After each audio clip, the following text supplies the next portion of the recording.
Bismillahirrahmanirrahim. Assalamualaikum warahmatullahi wabarakatuh. Innal hamdalillah nahmaduhu wa nasta'inuhu wa nastahdihi wa nastaghfiruh wa na'udzu billah min syururi anfusina wa min sayyiati a'malina may yahdihillah fala mudilla lahu wa may yudlil falan tajida lahu waliyyan mursyida. Asyhadu an la ilaha illallah wahdahu la syarika lahu wa asyhadu anna Muhammadan 'abduhu wa rasuluh. Allahumma salli wa sallim wa barik ala nabiyyina Muhammadin wa ala alihi wa sahbihi ajma'in. Thumma amma ba'd. Para ustaz-ustazah hafizakumullah, Syekhuna jazakumullah khair menemani saya di sini. Untuk semua para pendidik generasi ini, para mujahid mujahidah pendidikan hafizakumullah jami'an. Di awal tentu salam kemuliaan dari Rasul kita Muhammad Sallallahu Alaihi Wasallam yang menyampaikan untuk seluruh Bapak Ibu guru, para pengajar kebaikan, di mana Nabi Sallallahu Alaihi Wasallam mengatakan innallaha wa malaikatahu yusalluna ala muallimin nasal khair hatta al-hitan fil bahr wan namlatu fi juhriha. Sesungguhnya Allah, malaikatnya semua bersolawat untuk semua pengajar kebaikan, sampai ikan di lautan dan semut dalam lubangnya. Bayangkan ada orang semulia itu, dan itu adalah Bapak Ibu semuanya. Kita ini tidur saja didoakan oleh semua, bahkan bukan hanya manusia, bahkan binatang pun ikut mendoakan. Dan yang paling mulia adalah innallaha wa malaikatahu yusalluna ala muallimin nasal khair. Itu yang memberi semangat kita untuk terus melanjutkan kebaikan ini. Saya ingin mengawali dengan supaya kita tahu bagaimana suasana pendidikan Islam di awal itu dibangun, supaya kita tahu, supaya kita ini tidak kehilangan arah. Kalau qadarullah kok kita mulai belok, ya mudah-mudahan ini bisa diingat dan bisa mengembalikan kita ke dalam track pendidikan Islam. Saudara-saudariku, Bapak Ibu yang dirahmati Allah, ustaz-ustazah hafizakumullah, Rasul Muhammad SAW itu kita semua sepakat itu murabbinya para murabbi, karena beliau adalah Sayyidul Anbiya wal Mursalin. Saya ingin memulai dari bahwa para nabi dan rasul itu punya skill beda-beda untuk kehidupan ini. Kita tahu di dalam sejarah disebut bahwa Nabiullah Idris alaihissalam, kita tahu Bapak Ibu kalau baca sejarah, sebelum Nabi Idris alaihissalam, manusia itu kalau pakai pakaian itu seperti orang umroh. Tahu orang umroh ya, cuma dilibat di badan. Nabi Idris lah yang pertama kali ngajari kita menjahit seperti ini. Makanya kemudian beliau adalah khayyat, dia penjahit. Berbeda lagi dengan skill yang dimiliki yang luar biasa oleh Nabiullah Nuh alaihissalam. Punya skill yang luar biasa. Saya pernah mengisi sekolah teknik perkapalan. Kemudian ketika saya jelaskan tentang kapal Nabi Nuh sebagaimana tercatat dalam sejarah itu seperti apa gambarnya, saya gambarkan. Saya tanya kepada, karena waktu itu ada dari mulai direkturnya, para dosen perkapalan, saya tanya, Pak, kalau dengan cerita tadi itu kira-kira pembuatnya itu seahli apa? Mereka bilang, bahkan kami pun nggak bisa, Ustaz. Kami ini buat kapal, tapi kami pun nggak bisa. Ini harus orang dengan skill sangat tinggi untuk bisa membuat seperti itu. Lihat Nabi Nuh alaihissalam, wasna'il fulka bi'ayunina. Pantas kalau skillnya tinggi, karena menggunakan a'yunina dalam pengawasan Allah SWT. Lain lagi dengan skill yang dimiliki umpamanya oleh Nabi Dawud alaihissalam. Umpamanya Nabi Dawud dikenal Al-Haddad, karenanya Quran mengatakan wa alanna lahul hadid, dan kami buat lembek itu besi di tangan Dawud. Besi keras, tapi kalau dipegang Nabi Dawud dia menjadi lembek seperti tanah, lihat itu. Sehingga Nabi Daud bisa membentuk dengan tangannya, tidak perlu alat untuk membuat baju perang. Nabi Daud raja, tapi beliau tidak mau makan gajinya dari sebagai raja, dan beliau memakan gajinya dari membuat baju besi, baju perang.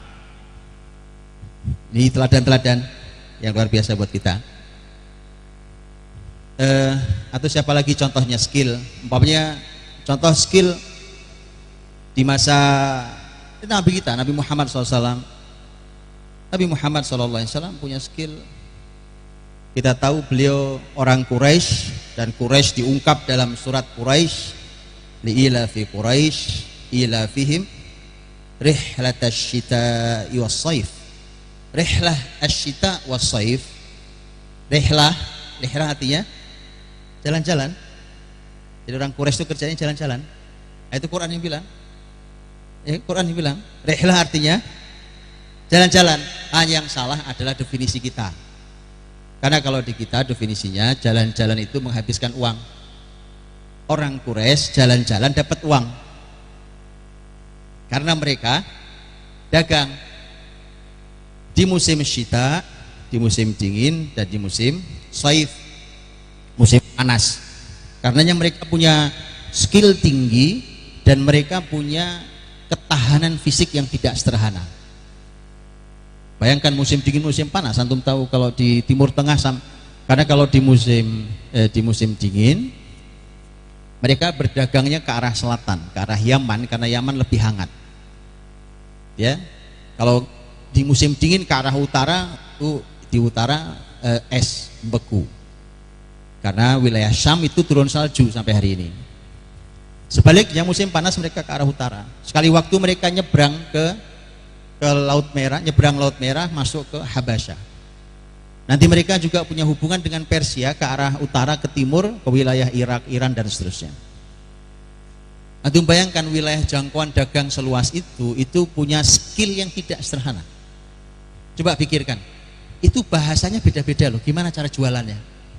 Betul enggak? Itu aja skill sendiri, betul? Itu skill sendiri. Orang Quraisy itu kalau dagang ke Syam dicurigai oleh masyarakat Syam bahwa Quraisy ini mata-mata Persia. Kalau dagang ke Persia dicurigai masyarakat Persia bahwa Quraisy ini adalah mata-mata negeri Syam, Romawi. Karena Romawi Persia sebagaimana antum tahu bermusuhan.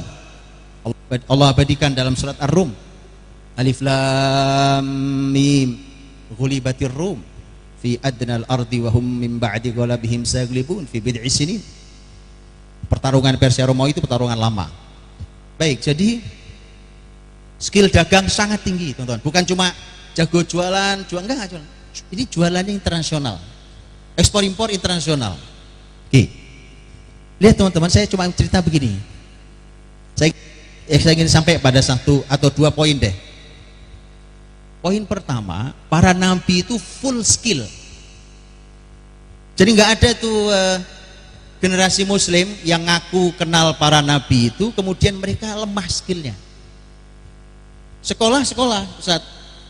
TK, SD, SMP, SMA, S1, S2, S3, tapi tidak ada skill. Apa mungkin? Mungkin. Nggak bisa kerja mereka. Dan itu kesaksian banyak pemilik perusahaan. Cerita ke saya langsung Bahkan bukan cuma yang kuliah di Indonesia loh. Ini yang sampai kuliahnya ke luar negeri. Saya punya teman seorang pengusaha besar. Dia cerita, saya buka lowongan pekerjaan. Ketika saya perlu orang dengan skill legal, ya skill legal, jadi skill hukum, membuat berita acara, membuat akad, membuat hukum yang berhubungan dengan hukum. Tidak main-main. Dia ambil lulusan Australia, bukan S1 yang diambil. Bayangkan tuh, diambil waktu itu kalau nggak salah S2. Australia. Kemudian dia bilang untuk menguji bahwa dia punya kemampuan tidak, tolong buat ini, tolong dibuat. Nggak bisa. Sekolah sudah sampai S2, bukan di dalam negeri bahkan, yang katanya lebih bergengsi kalau di luar, nggak ada skill. Jadi kita niru siapa? Suatu hari beliau cerita lagi, memerlukan skill orang yang punya skillnya skill animasi, Ustaz. Buat animasi itu, animasi yang bisa gerak kartun itu, animasi. Iya. Dia bisa gambar dan itu orang sekolah jurusan animasi S1. Dah kurang apa? Begitu disuruh buat animasi, animasinya nggak gerak, Ustaz. Terus animasi nggak bisa gerak tuh nonton apa? Gitu. Sudah, terus ini kan kesalahannya sangat serius. Jadi sekolah teman-teman. Jadi makanya gini, saya cuma bilang gini, mestinya kita tidak larut dalam formalitas pendidikan. Sekolah sampai S3, nggak punya skill ada. Punya teman lain pengusaha, dia cerita ke saya, ada orang Ustadz Budi S1 S2 Jepang, S1 S2 Jepang, disuruh kerja nggak bisa. Ini betulan ini. Dan ini bukan, jangan dibayangkan itu orang di pedalaman, enggak. Saya tinggal di pinggiran Jakarta, saya tinggal di Depok. Dan itu orang-orang yang tinggal di sekitar itu. Jadi ternyata tidak selalu berbanding lurus antara pendidikan hari ini dan skill. Bukan hanya skill yang sifatnya skill kayak tadi itu ya, bekerja, membuat apa, bukan hanya itu. Sekarang begini, orang-orang yang umpamanya kayak saya ini tadi disebut jurusannya apa? Hadis gitu ya, jurusan hadis. S1 hadis Madinah. Terus tadi katanya cum laude katanya gitu. Dikasih hadis. Kan kalau orang hadis, maka produknya dia harus bisa diantaranya mentakhrij hadis. Hadis ini sahih atau dhaif? Coba antum analisa. Bisa? Enggak bisa. Bukan cuma S1. Bahkan kalau perlu sampai S3. Jadi ini bermasalah sangat serius dunia pendidikan hari ini. Padahal antum tahu pendidikan Islam zaman dulu, apapun keilmuannya, mereka punya skill sangat tinggi. Orang sekolah jurusan syariah, mestinya kalau ada orang bertanya fikih, dia ahli dalam menjawab. Tapi begitu ada pertanyaan fikih di masyarakat, dia bingung jawabnya. Kok buru-buru kita bicara tentang bagaimana para fuqaha zaman dulu, jawab. Jadi ini sangat masalah. Para nabi dan rasul itu punya skill sangat tinggi di bidangnya masing-masing. Itu satu. Yang kedua, skill para nabi tadi beda-beda, tapi ternyata mereka punya skill-skill yang sama. Kalau tadi beda-beda, ya, ada yang pedagang, ada yang penjahit, ada yang ahli besi. Tetapi kemudian mereka punya kesamaan dalam skill yang mereka harus punya, yaitu skill sebagai guru, sebagai mu'allim bagi kaumnya. Umpamanya Allah berfirman di surat Ibrahim, "Wa ma arsalna mir rasulin illa bilisani qaumihi liyubayyina lahum." Dan tidaklah kami utus seorang rasul kecuali mereka itu menguasai lisan kaumnya. Ini bahasa. Liyubayyina lahum, agar rasul itu mampu memberikan penjelasan pada masyarakatnya. Jadi semua rasul, karena kalimatnya wama arsalna mir rasul, tidak ada rasul kami utus kecuali, artinya semua rasul punya skill bahasa yang baik, punya skill bahasa yang tinggi. Jadi kalimatnya. Maka Bapak Ibu dirahmati Allah, ini cuma contoh nih. Ini kalau kita kalau kita betul mengambil pendidikan Islam ini dari wahyu, ini petunjuk-petunjuk wahyu. Artinya gini, yang namanya berdagang tidak semua nabi bisa. Yang namanya membuat kapal tidak semua nabi bisa. Tapi yang namanya bahasa, untuk bisa menyampaikan ke masyarakat, dia harus ahli. Ya, harus ahli. Karena itulah maka ada pembahasan besar tentang bahasa. Itu contohnya.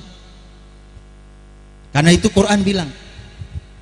Jadi ada pembahasan mereka harus menjelaskan, berarti mereka guru.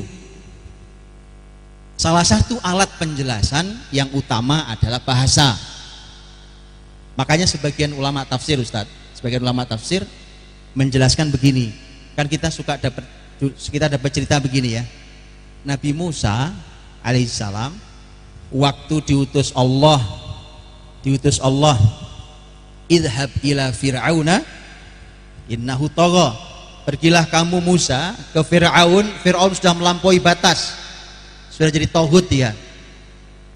Doanya Nabi Musa apa?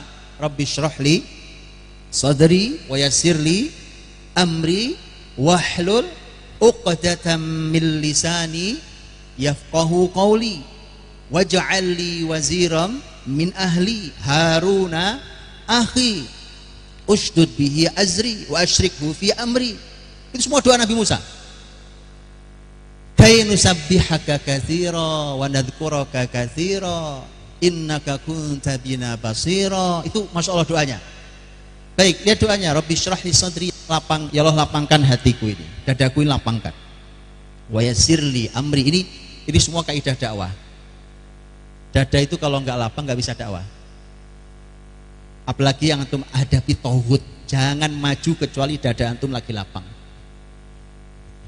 Jangan. Itu kaidah. Jadi gini, menghadapi tauhid, lihat ya, menghadapi penguasa tiran dan zalim, tapi hati kita sedang sempit, jangan maju. Nabi Musa aja nggak berani maju. Sekelas Nabi Musa, antum tahu Nabi Musa kan? Nabi Musa mukul orang nggak sengaja, mati itu orang. Sekali pukul mati. Nabi Musa alaihissalam. Tapi segitu gagahnya Nabi Musa itu, ya Allah minta lapang hati dulu saya ini. Rabbi syrah li sadri wa yassir li amri, mudahkan urusanku. Wahlul uqdatam min lisani yafqahu qawli, dan bukalah ikatan-ikatan di lisanku ini agar mereka paham apa yang aku ucapkan nanti. Hadis ini kalau tafsir yang sering kita dengar, Nabi Musa itu kan minta Nabi Harun, waj'al li wazira min ahli Harun akhi. Minta agar Harun jadi yang mendampingi. Kenapa? Karena Nabi Harun lebih baik bicaranya daripada Nabi Musa. Dalam tafsir yang sering kita pahami, yang sering disampaikan, dan itu juga tidak salah, bahwa Nabi Musa itu sulit bicara karena waktu kecilnya dulu pernah makan bara api. Betul gitu ya? Kita pernah dengar kisah itu. Tapi menariknya sebagian ahli tafsir mengatakan tidak. Kenapa tidak? Karena kalau Musa alaihissalam punya cacat lisan, susah bicaranya, susah dipahami, maka tidak akan masuk ayat surat Ibrahim yang saya bacakan di depan tadi. Wa ma arsalna mir rasulin illa bilisani qaumi. Setiap rasul punya skill bahasa yang tinggi. Lisanul qaum, bahasa kaumnya. Itu punya skill yang tinggi. Itu penjelasan ulama, sebagian ulama tafsir ya hari ini. Terus kalau gitu apa maknanya? Kenapa dia minta dilepaskan ikatan-ikatan belenggu di lidahnya supaya orang nanti Fir'aun dan semua punggawanya bisa memahami penjelasan beliau? Kata ulama tafsir ini, itu dijelaskan di ayat yang lain. Di ayat yang lain, begitu ketemu Fir'aun betulan, yang diungkit Fir'aun masa lalunya. Ini sudah diduga oleh Musa alaihissalam. Saya itu punya masalah serius dengan Fir'aun 2.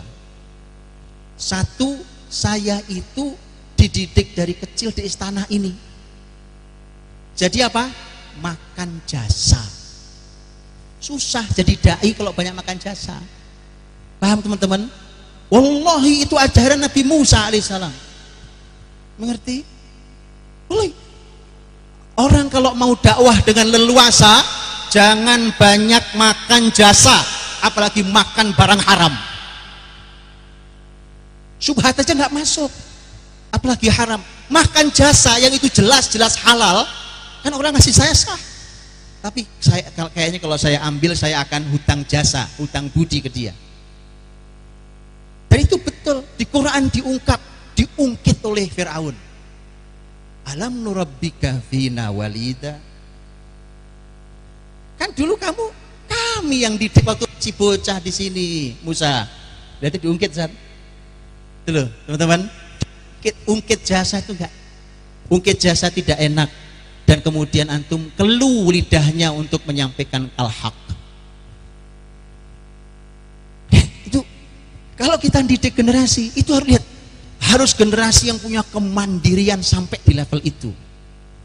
Nah, kalau cuma jadi benalu, nempel sana, nempel sini, nyedot uang umat ini, sudahlah. Jangan berharap dakwah pada orang yang seperti itu.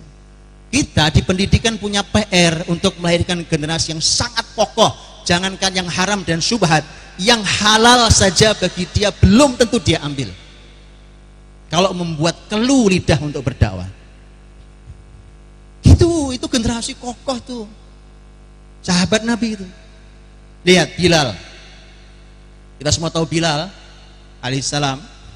Ya Rob, Bilal orang yang dihinakan karena budak, kita semua tahu. Dibebaskan oleh orang sangat mulia, Quraisy, orang mulia dari Bani Taim, Abu Bakar As-Siddiq radhiyallahu anhu, sahabat nomor 1.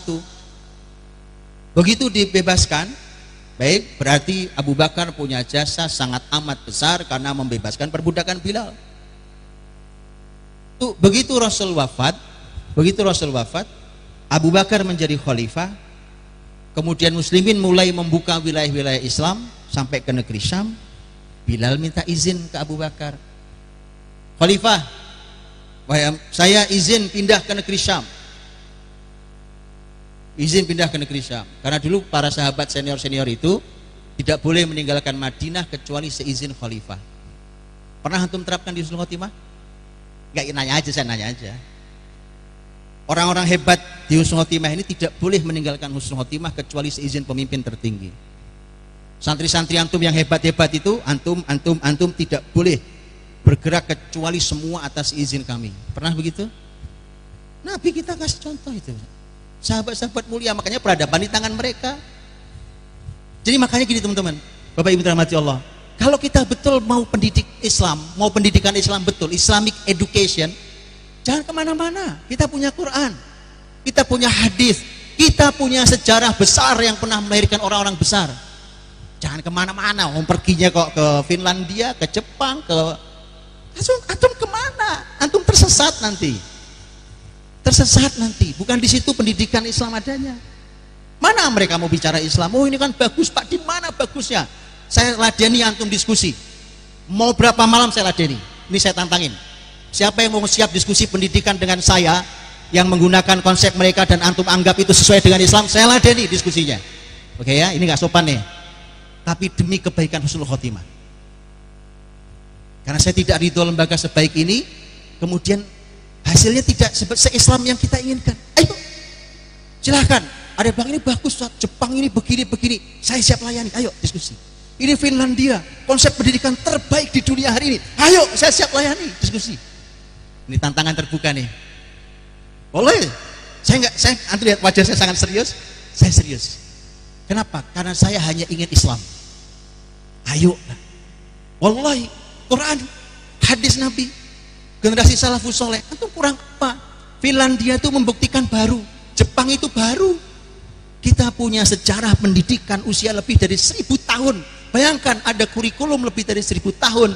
Beda zaman, beda generasi, beda bangsa, kurikulumnya sama. Kurang gagah apa itu? Itu kita masih nyari ke tempat lain. Tapi oke, banyak tapi kita diskusi aja deh kalau banyak tapinya. Tapi ini, tapi itu, tapi kan sekarang teknologi tidak di tangan kita. Tapi ini kita diskusi aja deh. Oke ya. Baik, saudara-saudariku, para ustaz-ustazah, guru-guru saya, hafizakumullah. Maka Bilal yang minta izin, saya ingin sampai pada tema Bilal dan Abu Bakar tadi. Bilal minta izin ke Abu Bakar ini gara-gara tema makan jasa. Terlalu besar jasa Abu Bakar untuk Bilal. Bayangkan membebaskan perbudakan, itu terbesar di kehidupan manusia, menjadi manusia. Maka kemudian Bilal izin, saya izin ya Khalifah, saya mau pindah ke Syam, saya nggak tinggal di Madinah lagi. Kata Abu Bakar sebagai Khalifah, jangan, kamu harus di sini, kamu harus di sini. Bilal ya susah keluar dari jasa. Cara mengeluarkan diri dari jasa ini saya ajari, ini kalimat Bilal. Wahai Khalifah, saya tahu Anda berjasa besar dalam hidup saya, Anda bebaskan saya dari perbudakan. Tapi kalau kamu melakukan amal itu dulu karena Allah, izinkan saya pergi ke negeri Syam. Nah, gitu caranya.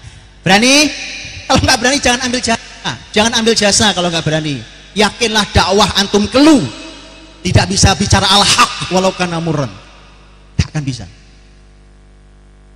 Itu Mas Syekh. Saya agak hentak-hentak karena siang biasanya ngantuk habis makan. Sing apa ya? Mas Syekh hafizakumullah. Jadi ketika tadi itu, ini tadi ya tafsir sebagian ulama mengatakan Musa sulit. Itu masalah pertama, saya makan jasa. Masalah kedua, saya punya kesalahan di mata hukum Mesir. Tadi orang yang dipukul mati itu yang dan lari sampai ke negeri Madian, paham ya? Ke negeri Madian ketemu dengan gadis nikah. Nah, saya dirahmati Allah. Jadi para nabi dan rasul itu apapun skill mereka yang beda-beda itu, tapi mereka punya skill yang sama, yaitu menjadi muallim, jadi guru. Maka skill kita menjadi muallim ini adalah skill anbiya wal mursalin. Bukan sembarang loh ini. Maka saya sangat tidak ridho kalau ada orang memilih jadi guru karena tidak ada pekerjaan lain. Keluar, jangan mengajar, Anda tidak ada gunanya. Generasi yang Anda ajar pun tidak pernah berhasil. Tidak ada peradaban dibangun dari orang yang terpaksa mengajar. Tidak ada. Sadari Anda masuk sebagai guru adalah kesadaran sepenuhnya bahwa ini adalah skill seluruh nabi dan rasul dan para ahli ilmu. Innal ulama warasatul anbiya.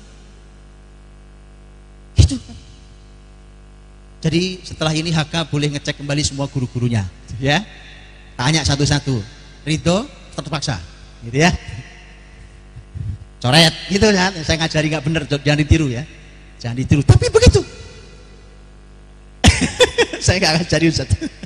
Cuma takut menjerumuskan antum nanti. Baik, Mas Syekh hafizakumullah. Dah dengan itu, maka skill menjadi guru itu luar biasa. Kalau di negeri ini dia pilihan terakhir di sebagian orang karena nggak ada kerjaan lain lah, mending ngajar, ya kan? Jadi dosen lah, setimbang nggak ada kerjaan lain, ya kan? Asal jadi, mohon maaf ya, asal jadi politisi, begitu sudah nggak menjabat lagi jadi dosen, ya bukan nggak bagus. Saya cuma nanya mau melahirkan generasi seperti apa. Itu maksud saya, teman-teman. Saya tidak menuduh bahwa mereka tidak ridho, enggak. Cuma maksud saya mau melahirkan generasi seperti apa kita ini sebenarnya. Ya. Yuk kita koreksi itu. Itu karena itu kesadaran itu sesungguhnya juga bagian dari tekad dan niat kita. Saya sering menyampaikan ada satu hadis Nabi yang hadisnya sangat menakutkan. Para ulama juga penjelasannya, berbagai penjelasan ulama yang saya baca itu juga menakutkan. Tapi nampaknya masih biasa sekali di kita dan kita anggap biasa.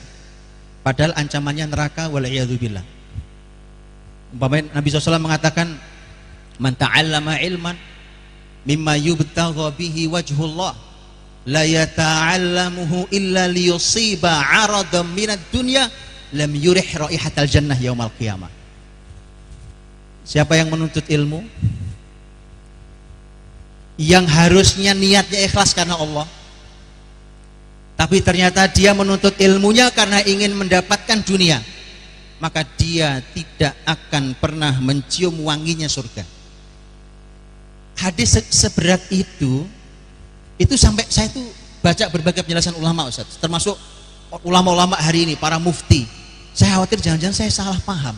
Menurut saya sih gamblang, tapi kok kita biasa sekali ya.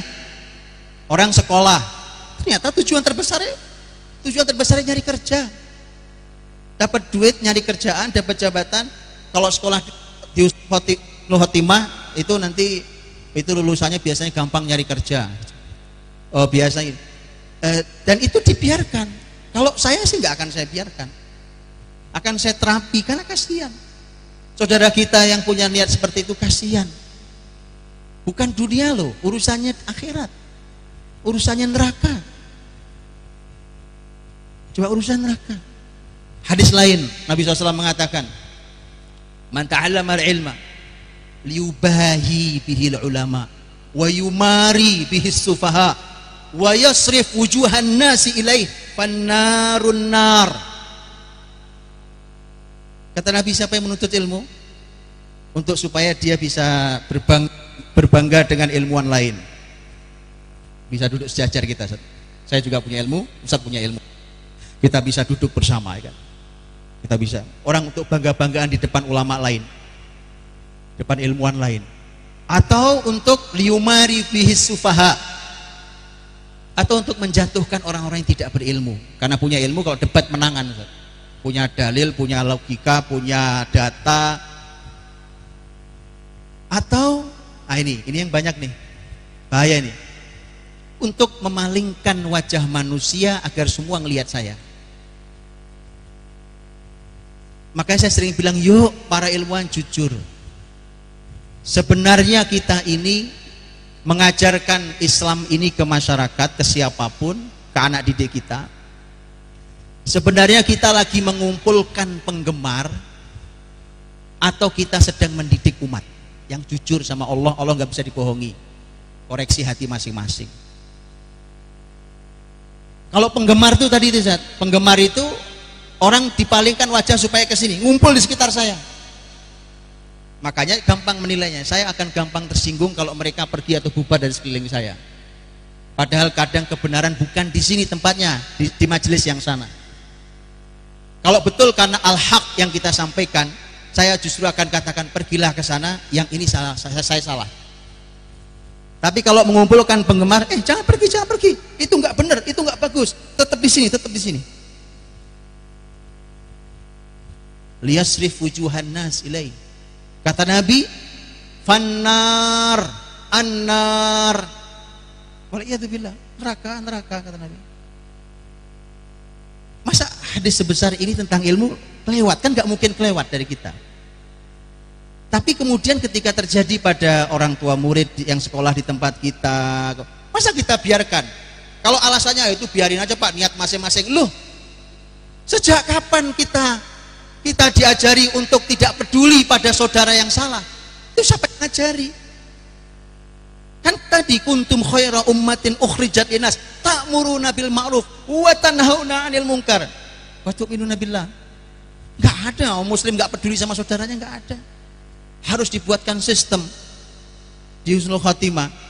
Enggak ada lagi orang sekolah ke sini itu babnya hanya karena legalitas, hanya karena ijazah, hanya karena, enggak ada lagi. Antum kalau mau ilmu bermanfaat datang ke sini. Kita bertanggung jawab terhadap semua orang itu. Ya, karena dia belajar di sini bersama kita. Ketidakpedulian kita akan ditanya oleh Allah SWT.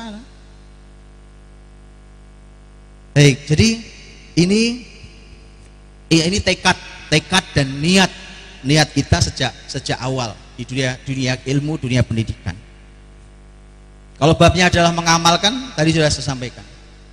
Ya, dan bagus, masya Allah syairnya Imam di negeri Andalus, Abu Ishaq al-Ilbiri, yang dikenal dengan Ta'iyah al-Ilbiri.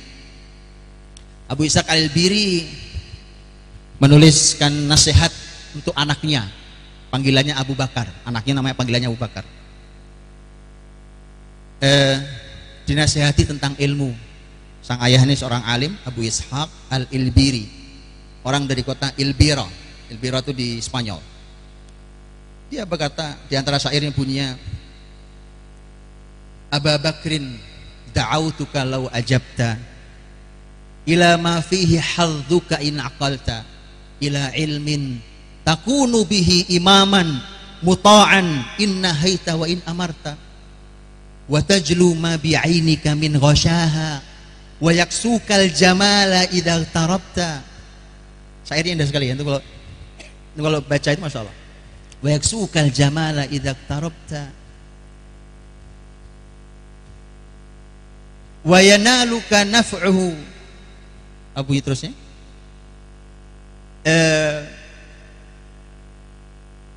di antara kalimatnya beliau mengatakan wa kanzun la takhafu alaihi lissa khafiful hamli yujadu haitsu kunta. Dan di antara kalimat yang luar biasa beliau mengatakan, lihat kalimatnya, beliau mengatakan fala ta'man su'alallahi anhu bitaubihin alimta fahal amilta. Allah, tajam syairnya ini.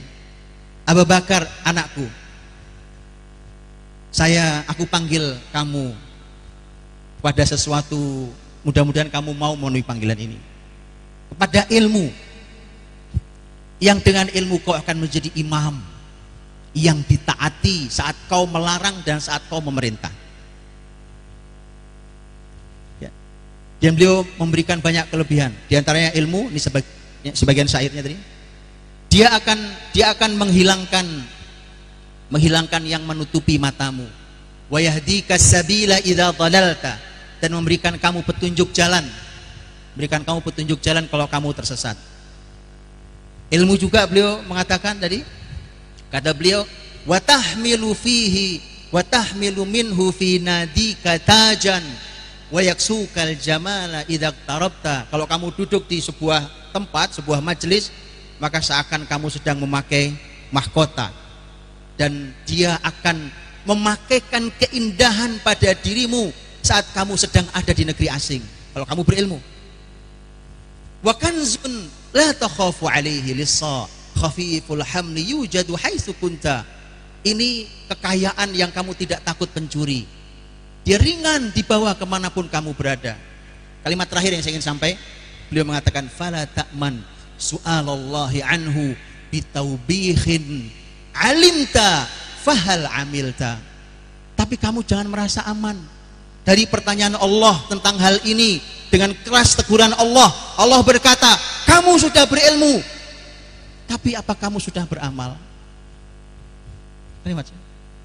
Itu bayangkan, lihat Bapak Ibu, saya cuma tidak hanya bicara isi. Lihat dulu tuh ayah ibu itu kayak gitu jadi guru buat anaknya. Jadi Bapak Ibu jangan mau kalau diserahi anak utuhan gini. Saya ngajari nggak bener lagi nih ya, tolong jangan didengarkan. Jangan didengarkan. Jangan apa? Lihat dulu, zaman dulu itu. Ya, wah itu kan zaman dulu, Ustaz. Terus antum nggak minat dengan zaman dulu? Nabimu zaman dulu loh. Quran ini zaman dulu loh. Nggak minat? Ya subhanallah, itu zaman terbaik. Khairun nas, khairul qurun. Ya kan? Nah, ayo teman-teman, makanya ya kita buatkan perlahan tapi pasti. Jangan menyerah dengan keadaan. Kita bisa kok melakukan sesuatu. Bisa, bertahap pasti. Nggak mungkin semua sempurna di awal ya. Tapi ayo lakukan sesuatu. Berikan kesadaran pada para orang tua. Nggak bisa dititipkan blok apa adanya, Pak. Saya sekolahkan anak saya di Husnul Khotimah. Berapa bayarannya setiap bulan, Pak? Ini pendaftaran berapa? Ini Pak saya bayar. Pokoknya tahu-tahu pulang soleh ya, Pak. Enak kali hidupku. Mana ada di akhirat itu yang ditanya orang tuanya, mamin mauludin illa yuladu ala fitrah fa abawah. Kedua orang tua ini ditanya loh, yahawidani ya yunassirani ya yumajjisani, ya kan? Jadi Bapak Ibu dirahmati Allah, indah sekali Islam ini kalau diungkap, dan konsep pendidikan Islam itu Masya Allah dahsyatnya. Oke, saya tidak tahu nanti keterusan sampai maghrib nanti nih. Enggak sopan panjangan bicara depan para guru. Saya ingin sampai pada ayat. Mudah-mudahan ini setidaknya kalaupun cuma ini yang diingat, yang di depan anggap nggak ada, nggak apa-apa ya kan, ini ayat lebih baik diingat nih. Dan saya sering sampaikan, mudah-mudahan walau sering saya sampaikan, ini sebagai pengingat buat saya, buat kita semua para guru, para ahli ilmu, para penyampai kebaikan, buat husnul khotimah, buat lembaga-lembaga pendidikan Islam yang lain. Saya selalu sampaikan, Bapak Ibu dirahmati Allah, konsep pendidikan Nabi Muhammad SAW yang sangat sukses itu, itu kalau kita nanya, itu kurikulum Nabi Muhammad itu sebenarnya apa sih? Sudah dijawab oleh Quran. Lihat, ada 4 ayat yang mirip dalam Quran, tapi cuma mirip aja, nggak sama, cuma mirip. Yang pertama Al-Baqarah 129, yang kedua, ini saya tidak sesuai dengan urutan karena sesuai dengan pembahasan. Yang kedua Al-Jumu'ah ayat 2, yang ketiga Ali Imran 164, yang keempat Al-Baqarah 151. Saya ulangi, yang satu doa Nabi Ibrahim, Al-Baqarah 129, Rabbana wa ba'ath fihim rasulam minhum yatlu alaihim ayatika wa yu'allimuhumul kitaba wal hikmah wa yuzakkihim innaka antal azizul hakim. Doa Nabi Ibrahim. Nabi Ibrahim di Mekah, Nabi Ibrahim berdoa, Rabbana, ya Allah Rabb kami, utuslah di antara mereka ini seorang rasul yang tugasnya membacakan ayat-ayatmu, mengajarkan ilmu Alkitab, mengajarkan ilmu Al-Hikmah, dan mensucikan mereka, sesungguhnya Engkau Maha Aziz, Maha Hakim. Satu. Yang kedua, doa Nabi Ibrahim dikabulkan Allah. Dan ini penjelasan tafsirnya panjang lebar, tapi saya tidak akan jelaskan tafsir panjang lebar di 4 ayat itu. Panjang lebar. Imam Ar-Razi dalam Mafatihul Ghaib umpamanya punya penjelasan sangat unik tentang ayat-ayat ini. Tapi saya tidak akan jelaskan. Saya cuma nanti cuplik 1-2 tema. Doa Nabi Ibrahim dikabulkan Allah Subhanahu wa taala, maka diutuslah Rasul dari Mekah itu Nabi Muhammad SAW. Maka Allah sampaikan pengabulannya di surat Al-Jumu'ah ayat 2. Huwallazi ba'atsa fil ummiyin rasulam minhum yatlu alaihim ayatihi wa yuzakkihim wa yu'allimuhumul kitaba wal hikmah wa in kanu min qablu lafi dhalalim mubin. Dialah Allah yang telah mengutus. Dikabulkan doamu Ibrahim. Nih Allah sudah utus nih sekarang seorang rasul di antara mereka, di antara masyarakat yang ummi, tidak bisa baca tulis. Tugasnya persis seperti yang kau bilang, 4, tugasnya 4. Tapi cuma urutannya dipindah, sebagaimana antum sering ngaji lah ini. Saya nggak bahas itunya. Yatlu alaihim ayatihi, membacakan ayat Allah, wa yuzakkihim, mentazkiyah, mensucikan jiwa mereka, tazkiyatun nufus. Ini nomor 4 di doa Ibrahim, dinaikkan nomor 2 untuk tugas Nabi Muhammad. Wa yu'allimuhumul kitab, mengajarkan Alkitab, wal hikmah, dan mengajarkan ilmu Al-Hikmah. Wa in kanu min qablu lafi dhalalim mubin, sesungguhnya mereka dulu dalam kesesatan nyata. Sudah? Nabi Muhammad dakwah. Nabi Muhammad dakwah, karena itu tugasnya itu 4 tadi itu. Di perjalanan dakwah beliau, perjuangan sudah sedemikian luar biasa, dibangun generasi dengan menggunakan 4 kurikulum dan urutan yang seperti yang luar biasa ini. Sudah baik, hasilnya luar biasa. Muncul para mujahid, para ulama dan sebagainya. Tapi dalam perjalanannya ternyata ada jatuhnya. Terjadi kekalahan di perang Uhud. Bukan sebatas kekalahan militer. Kalau muslimin kalah di militer itu analisanya bukan kalah senjata, bukan kalah strategi. Muslimin selalu akan menganalisa dosa apa yang saya lakukan. Itu selalu bahasa para panglima sejak zaman dulu dalam Islam. Maka kalah di perang Uhud. Ya, di putaran keduanya, karena putaran paginya muslimin menang dengan sangat mudah, tapi siangnya muslimin kocar kacir. Bahkan Nabi Muhammad SAW terluka, syahid, para sahabat, masya Allah tabarakallah. Bahkan orang yang sangat dicintai Nabi, yang Nabi tidak pernah bisa lupa, bertahun-tahun lamanya Nabi nggak bisa melupakan, Hamzah, Sayyidus Syuhada radhiyallahu anhu. Rasul SAW, karena para ulama mengatakan perang Uhud itu karena mereka melanggar perintah Nabi. Yang dilakukan kesalahannya oleh 40 ahli pemanah yang diletakkan di atas gunung Rumah, Jabal Rumah. Sekarang jadi aslinya Jabal Ainain, sekarang jadi Jabal Rumah. 50 di sana, pemimpinnya adalah Abdullah bin Jubair Tapi kemudian 40 turun, padahal perintah Nabi jangan turun sampai kami perintahkan turun. Itu perintah Panglima. Apapun yang terjadi pada kami di bawah jangan turun. Lihat ghanimah, teriak-teriak ghanimah, ghanimah, turun. Memang begitu di perjuangan sejak zaman dulu sampai detik saya duduk di sini sekarang. Asal ketemu ghanimah bubar muslimin. Wallahil azim Pak, itu hikmahnya mengapa ghanimah itu dulu diharamkan buat semua nabi selain Nabi Muhammad. Antum tahu kan? Ghanimah itu kan haram. Ghanimah itu hanya halal buat Nabi Muhammad dan umatnya ini. Nabi SAW mengatakan dalam hadis yang sahih, utitu khamsan lam yu'tahunna nabiyyun qabli. Aku diberikan Allah 5 hal yang tidak diberikan pada nabi sebelum aku sama sekali. Salah satunya adalah wa uhillat liyal ghanaim, dihalalkan bagiku ghanimah. Ternyata dari dulu itu kalau hasil perang ya kan, hasil perjuangan, itu bikin kita bubar Pak. Sudah dari dulu. Makanya muslimin harus berhati-hati. Itu punya kisah panjang ghanimah itu. Saya bisa bercerita sampai Isya besok tentang ghanimah dan kekalahan muslimin dalam ghanimah. Padahal ghanimah itu bukti kemenangan, betul tidak? Ya karena kita menang kita dapat ghanimah. Tapi ghanimah itu adalah hari kita menang sekaligus detik kita kalah saat itu juga. Itu ya harus kita sadari itu sejarah kita. Dan kita harus berhati-hati. Karena itulah maka Allah turunkan Ali Imran 164 itu, rangkaian tadi. Ali Imran 164 itu rangkaian perang Uhud.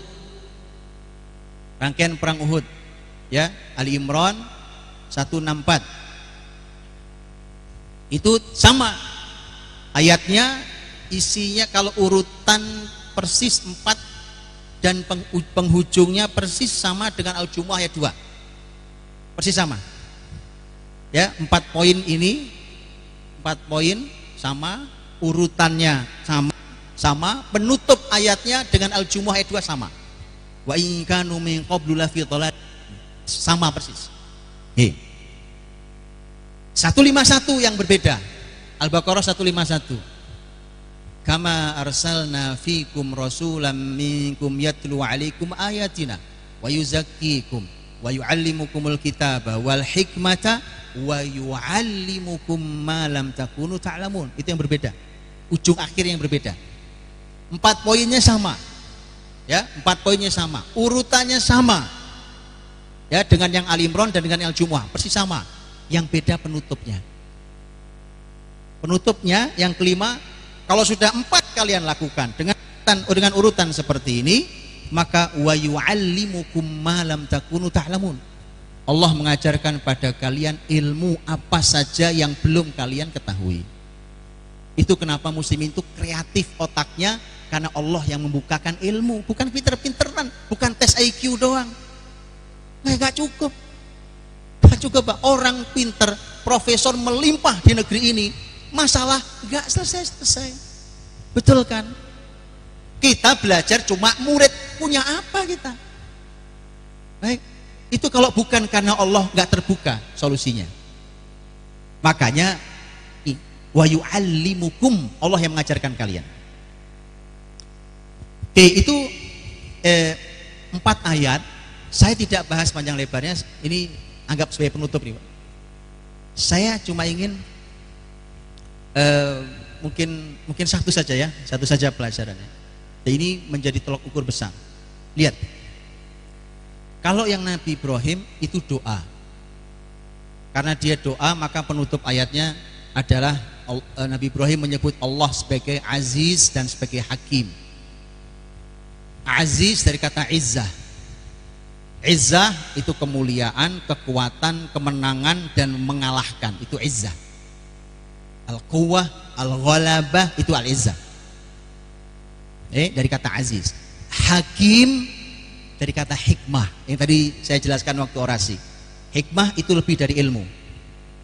Hikmah bukan cuma ilmu, karena ada orang pinter berilmu tapi tak punya hikmah. Dipujinya, diangkatnya Luqman karena Al-Hakim. Memang ini pembahasan sendiri. Dan ternyata Allah tidak mengatakan siapa yang diberikan ilmu sungguh diberikan sesuatu yang banyak, kebaikan yang banyak. Tapi yang ada adalah yu'til hikmata, bukan ilmu tapi hikmah. yu'til hikmata may yasha wa may yu'tal hikmata faqad utiya khairan katsira. Baik. Karena itu maka Bapak Ibu dirahmati Allah, bicara tentang ini kan doa Nabi Ibrahim, berharap Nabi terakhir hadir, itu tugasnya.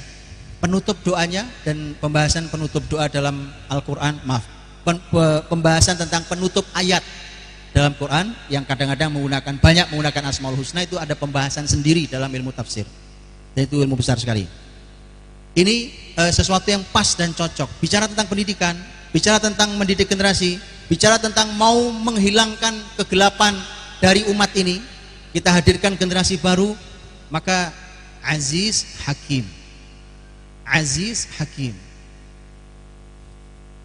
Malah tidak muncul alim, betul?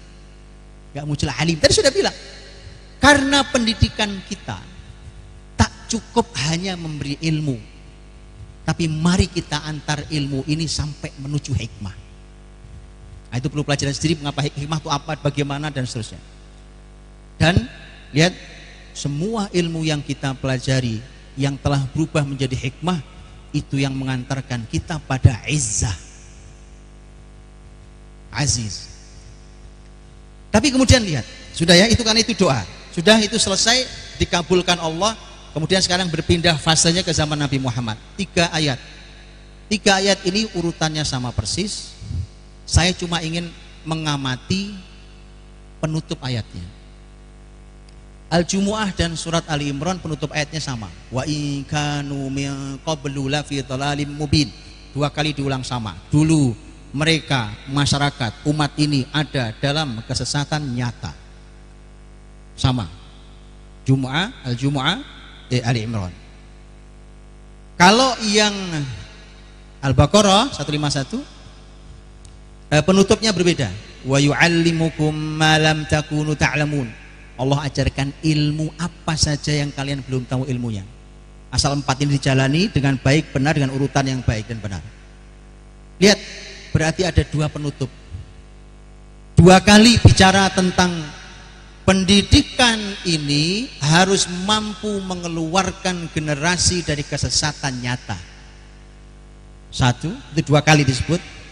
Dan yang kedua, setelah itu silahkan berharap untuk Allah memberikan ilmu-ilmu yang bahkan tidak ada di zamannya. Kalau Allah yang mengajarkan, terserah Allah bukanya. Maka disitulah akan ketemu solusi.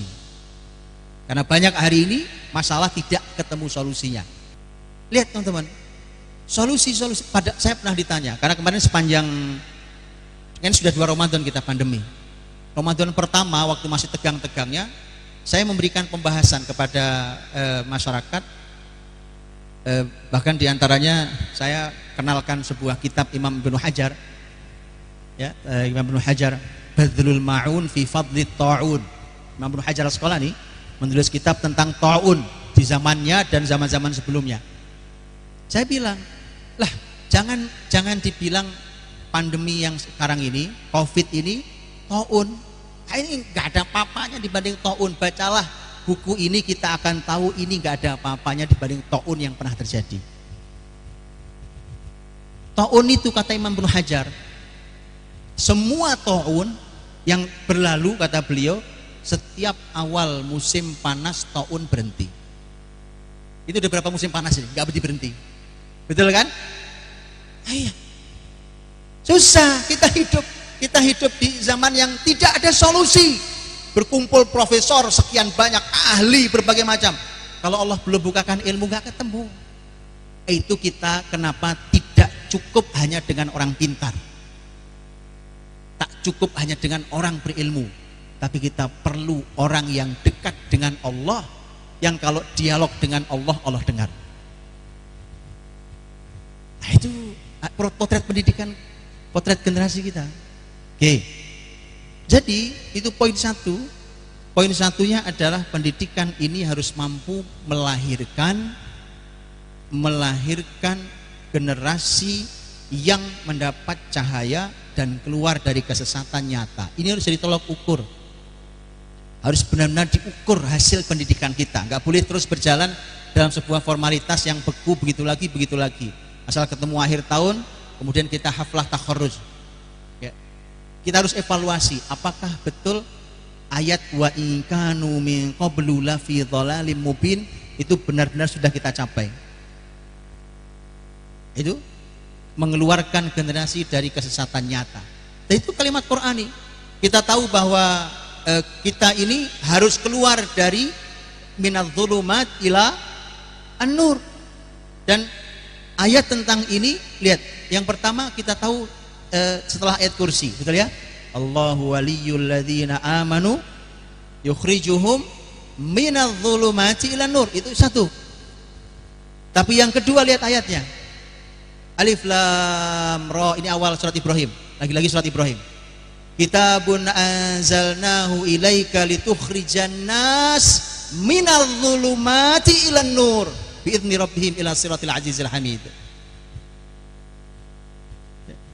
Jadi ternyata Quran menyebut untuk bisa mengeluarkan orang dari zulumat kepada nur, yang satu Allah, Allahu waliyul ladzina amanu. Yang kedua adalah kitabun anzalnahu ilaika litukhrijan nas minadz zulumati ilan nur. Quran. Jadi gak mungkin generasi ini keluar dari kegelapan, kesesatan nyata itu kegelapan itu, kecuali mereka benar-benar kenal Allah dan mereka benar-benar dekat dengan kitab sucinya. Kalau tidak, tak ada. Berarti gagal kita mendidik, karena target besar kurikulum terbaik Nabi Muhammad SAW itu ternyata wa in kanu min qablu la fi dhalalim mubin. Mereka harus keluar dari kesesatan nyata. Baru yang kedua solusi tadi itu. Ya, yang enggak ada solusinya, maka generasi ini akan menghadirkan solusi-solusi. Allah akan memberikan ilmu, Allah bukakan ilmu. Karena kalau sudah Allah bukakan ilmu, tidak ada yang sulit. Sudah tidak ada yang sulit sama sekali. Ya kan? Nabi Muhammad SAW mengatakan dalam hadis beliau, ma anzalallahu da'an illa anzala dawa'an alimahu man alim jahilahu man jahil. Tidaklah Allah menurunkan penyakit kecuali pasti turunkan obatnya. Alimahu man alim. Yang tahu ya tahu, yang tidak tahu ya tidak tahu.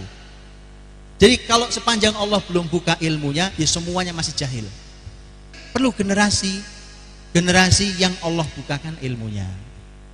Gak mungkin Allah buka ilmunya kecuali dia dekat dengan Allah, bisa ngobrol sama Allah. Antum lihat kisah orang-orang soleh di Quran, kalau mereka doa, mereka bukan cuma minta, ya Allah minta ini, ya Allah minta ini, gak ada. Mereka ngobrol, dialog sama Allah. Antum lihat doa-doa dalam Quran, ngobrol, dialog. Rabbana inni askantu min dzurriyyati biwadin ghairi dzi zar'. Doa Nabi Ibrahim. Ya Allah Rabb, aku letakkan generasiku di tempat yang di lembah, gak ada tanaman. Curhat ngobrol sama Allah. Curhat bukan di medsos. Lah wong guru Islam kok curhat di medsos? Allah saya.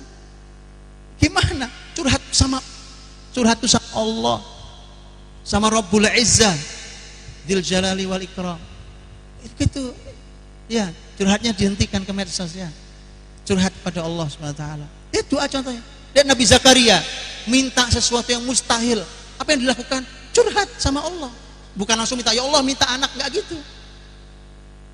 Rabbi inni wahanal azmu minni washta'ala ar-ra'su syaiba walam akum bidu'aika rabbi syaqiyya wa inni khiftul mawaliya min warai wa kanat imraati aqira. Sepanjang itu belum ada permintaan, coba bayangkan. Dan kita ini enggak pintar cara dekat ke Allahnya. Karena kita enggak dekat sama Allah. Tahu-tahu minta. Allah sih senang diminta. Enggak ada masalah, cuma lihat ya. Lihat bagaimana orang-orang soleh, para nabi salafus saleh dahulu mengajarkan berdoa, ngobrol sama Allah. Ya Allah Rob, tulangku sudah rapuh, kepala sudah nyala putih, tapi aku tidak pernah kecewa doa kepadamu. Ya kan? Ya Allah, aku ini takut kalau aku kehilangan pelanjut, padahal istriku sudah mandul. Curhat, ngobrol sama Allah. Baik teman-teman ya, rahmati Allah Bapak Ibu. Ya anggap ini cuma obrolan sore ya kan. Mudah-mudahan ada yang bisa diambil lah kebaikannya. Kalau nggak ada ya saya mohon maaf sebesarnya. Mudah-mudahan Allah SWT melindungi kita semua dari mara bahaya, dari penyakit. Mudah-mudahan Allah lindungi kita dari ilmu yang tidak manfaat, dari hati yang tidak khusyuk, dari doa yang tidak didengar. Dan mudah-mudahan Allah SWT mengizinkan kita untuk mendapatkan pahala besar dari melahirkan generasi-generasi yang bisa mengangkat peradaban Islam kembali tegak di bumi Allah SWT. Jazakallahu khair. Mohon maaf Ustaz, agak kepanjangan, saya kembalikan pada antum. Assalamualaikum warahmatullahi wabarakatuh.